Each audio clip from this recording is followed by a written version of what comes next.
narito ang kalamang pangkalusugan. Maraming tao ang nagdurusa sa pagkakaroon ng sensitibong ngipin at posible itong magsimula anumang oras. Mapa ito ay sa pamamagitan ng pag-inom, pagkain o pagsipilyo, maaari silang makaramdam ng matalim at pansamantalang sakit mula rito. Ngunit mula sa pagkakaroon ng bahagyang sakit, maaari rin itong humantong sa matinding discomfort na posibleng magpatuloy ng ilang oras. Kadalasan, ang pangingilo ng ngipin ay buhat ng sensitibong ngipin.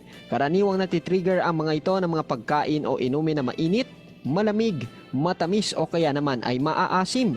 Dahil dito, minsan ang simpleng paghinga ng nakabuka ang bibig ay maaari na magdulot ng pananakit. Karaniwan ang pangingilo ng ngipin sa sinumang tao, mapabata man o matanda.